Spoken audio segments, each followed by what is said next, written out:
The snow fell like torn feathers from a bird that had flown too close to heaven. It drifted down in aching silence, burying the pines, covering the world in a white that felt too clean for the kind of pain that lived inside that small, leaning cabin tucked against the mountainside. The wind pushed at the door as if it wanted to bear witness, to see the woman who lay inside, Eliza Thorne, barely awake, barely breathing. Her breaths came in thin threads. Every exhale trembled. Every inhale felt like knives along her ribs. A lantern flickered against the walls, and the shadows danced like old memories too stubborn to die. Her fingers shook as she tried to coax a flame from a piece of flint. Sparks flashed, failed, flashed again. "Please," she whispered into the cold. The flame caught, but weakly, unsure if it wanted to live. Eliza cupped it with trembling hands, feeding it what little kindling she had left. The logs were gone. The last of the coal had burned itself to ash the night before. She was alone here, more alone than anyone deserved to be. And somewhere inside her cracked ribs and bruised skin, she carried a question that pulsed like a wound. "Caleb, why?" The wind stole the words before they could warm the air. It hadn't always been like this. Before winter swallowed the hills, before Caleb Thorne vanished into the night with a gambler's grin and a pocket full of debts, Eliza had stood in the dusty street of Willow Bend, holding her chin high while the town stared. She remembered the voices, soft enough to pretend they weren't meant for her, loud enough to cut deep. Married a card player. What did she expect? He ran off, left her with nothing. Should have listened to us. Men like that don't change. The women would look away out of pity. The men would shake their heads as if her mistake had inconvenienced them personally. If she passed by the saloon window, she could feel their eyes on her back, heavy, judging, hungry for one more story to carry home. Even the lawman, Marshal Rowan Briggs, had spoken to her with a sternness she wished she'd never heard. "You can't keep the cabin without paying what's owed. Your husband signed it in both your names. Debts fall on the household." Household. What a generous word for two people who could barely call what they shared a marriage. Eliza had walked away from town that day with groceries she could hardly afford, her ears burning with shame and her heart aching like a sore muscle no one could see. That ache was the one winter intended to finish. Now, in the cabin, the food was nearly gone. A handful of beans, an onion no bigger than her fist, melted snow for water. She could feel hunger hollowing her out, scooping away at her strength as if trying to carve her into nothing.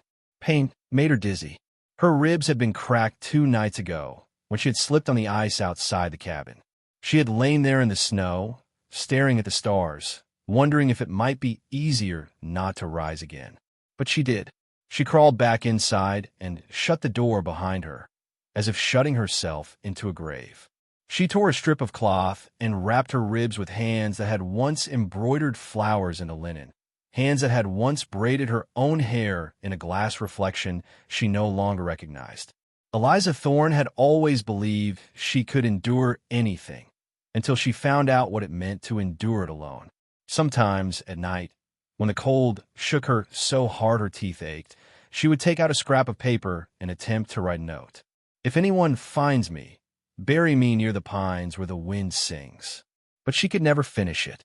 Some small ember of hope refused to die. It was just passed on when she heard it. Footsteps in the snow. Not the quick tapping of a fox or the shifting rhythm of deer hooves, but the slow, weighted steps of a man.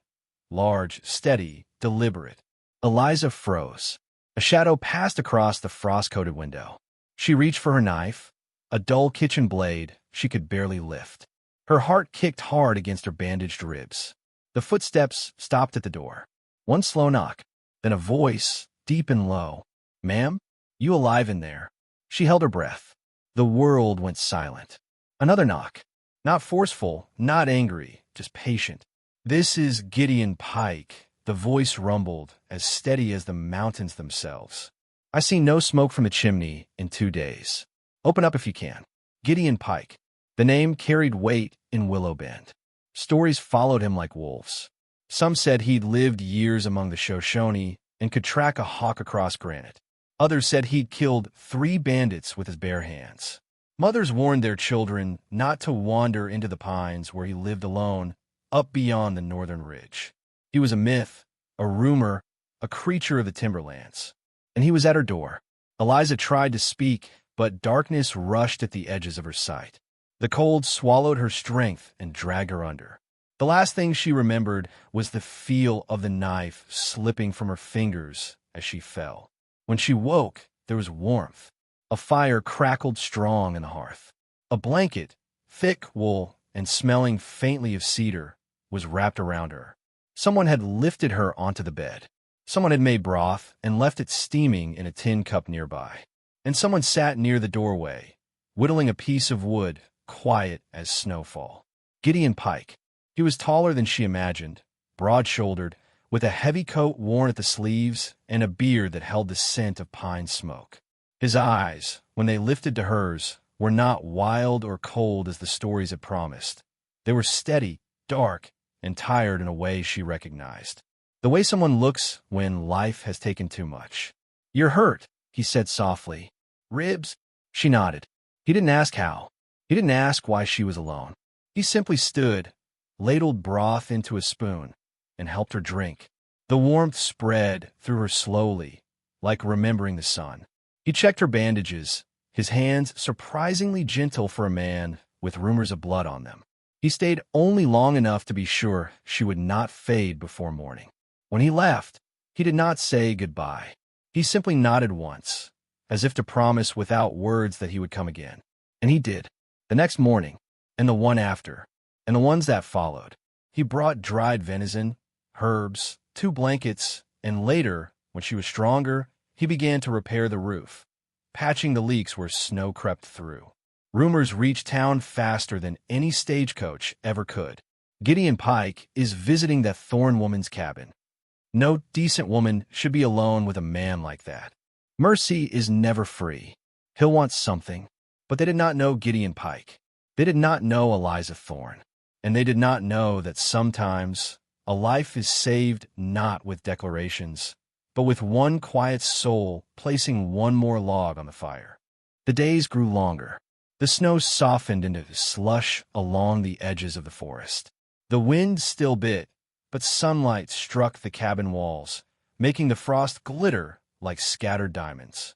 Gideon Pike returned each morning, carrying wood, herbs, and sometimes a basket of wild onions or berries. Eliza Thorn, wrapped in a woolen shawl, found herself watching him more than speaking. His silence became a language she could understand, steady, patient, protective. She began to speak in small ways. A cup of tea passed across the table, gloves mended with care, a nod of thanks, sometimes a word, a single syllable that felt like an offering of her trust. One evening, the sun slanting across the pines, she asked softly, almost afraid of breaking the spell of quiet, Why do you keep coming?" Gideon paused, saw the question in her eyes. He set down the bundle of herbs and leaned against the doorway, broad shoulders silhouetted against the dying light. "Because once," he said slowly, "nobody helped me. I can't let that happen to someone else." She felt warmth in her chest she hadn't known she could feel without shame or fear. It was a slow-burning fire, the kind that doesn't scorch but holds steady against the cold. Word of their proximity traveled faster than a stagecoach in town. Rumors whispered in the saloon, in the general store, behind lace curtains at the bakery. "He's claiming her, you watch. A woman like her shouldn't be living alone with a man like him." Even Agnes Merriweather, the town midwife and gossip bearer, frowned at first, then softened as she saw Eliza thrive, walking straighter, speaking more clearly, her eyes brightening under the sun. But still, there were words that weighed like stones, pressing on her shoulders. Shame and suspicion always lingered at the edges of her world. And then the shadow she'd feared returned, Caleb Thorne. He rode into Willow Bend on a gray horse that coughed and wheezed with every step, dust swirling around his boots. His coat was thinner, his face gaunt, his eyes sharp and predatory. He had returned to collect debts, to reclaim what he insisted was his, though it had long ceased to belong to him. "Where is she?" he demanded at the edge of the general store. His voice carried, harsh and unyielding. Eliza's heart tightened, but she did not step forward. Gideon, towering and calm, came from behind her. The townsfolk stepped back, eyes widened. Children pressed against mother's skirts. The air seemed to hold its breath. Caleb sneered at Gideon. "You think you can take what belongs to me? That cabin, that woman, everything she owns is mine." Eliza stepped forward, trembling but unwavering. "No," she said. "Nothing of mine belongs to you anymore. I live here. I am alive because of kindness, because of care, and you left me to nothing." The words were small, simple, yet they carried a power he could not touch. Gideon's hand rested lightly on her shoulder. He said nothing, but his presence was a shield. The air seemed to thrum with quiet authority. A day later, Marshal Rowan Briggs called both men to the town hall. The law demanded a formal decision. One of them could claim the cabin, but not both. Caleb lied with ease, spitting stories of debts unpaid and threats made. Eliza's voice, trembling like thin ice, rose above the murmur. "I'm the one who lives here. I'm the one who has kept this place standing through the worst winter Willow Bend has seen. I am the one who chose to survive, to heal. This cabin is mine because I make it mine." The room went still. Even Caleb's smirk faltered. Then Gideon stepped forward. He did not shout. He did not strike. Instead, he reached into his coat and produced a small leather pouch, heavy with coins. He placed it on the table before the marshal. "Here," he said quietly. "She owes nothing. Not to him, not to anyone. Her life is her own." The hush that followed was not silence alone. It was recognition. The kind of recognition that carries the weight of justice without the need for guns or fists. Caleb Thorne turned pale, humiliated in front of the townspeople, and rode away without a word. Eliza could hardly breathe, relief and awe warring in her chest. She fell to her knees, weeping, not from sorrow, but because she had been granted a new beginning, carved from quiet courage and unspoken devotion. Spring arrived, brushing the hills with green that had lain hidden under snow for months. Gideon returned once more, this time with a sack of seeds, sunflowers, beans, and corn. He knelt with her in the soil, planting the first shoots together, hands brushing accidentally, lingering longer than necessary. No words were needed. The warmth between them spoke in gestures. A hand held to steady a rootling, a glance that softened with trust, a small smile that felt like a sunrise after endless winter nights. Eliza found herself laughing quietly, the sound foreign and yet familiar in her throat.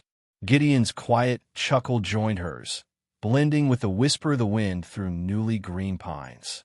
In the heart of the mountains, with the town's whispers now faded behind them, two wounded souls began again, not with declarations of love, but with the promise of presence. Day by day, log by log, seed by seed, they build a life together. And if you, listening, have ever been left in a winter of the soul, remember this. Help sometimes comes quietly, without fanfare, without the world noticing. It arrives in gestures, one log on the fire, one warm bowl of broth, one hand reaching without asking, without judgment. Sometimes the strongest kind of courage is simply allowing someone else to care. Sometimes survival is not enough. You deserve warmth, dignity, and kindness, even if the world around you doubts it. Eliza Thorne's story is not about grand heroics. It is about enduring, surviving, and choosing life in spite of cruelty, shame, and abandonment. It is about the miracle that happens when two quiet hearts find each other, patient and steadfast. And Gideon Pike? He is not a hero of legend. He is a man who remembered the loneliness of winter and who chose, with simple, steady hands, to rewrite the story of another life. So if the cold ever finds you, know this, someone may come. A hand may rest gently on your shoulder. A log may be placed on your fire. And in that small, miraculous warmth, you may find a new beginning. For even in the wildest, harshest lands, kindness is stronger than rumor, and love sometimes begins in the silence between one act of grace and the next.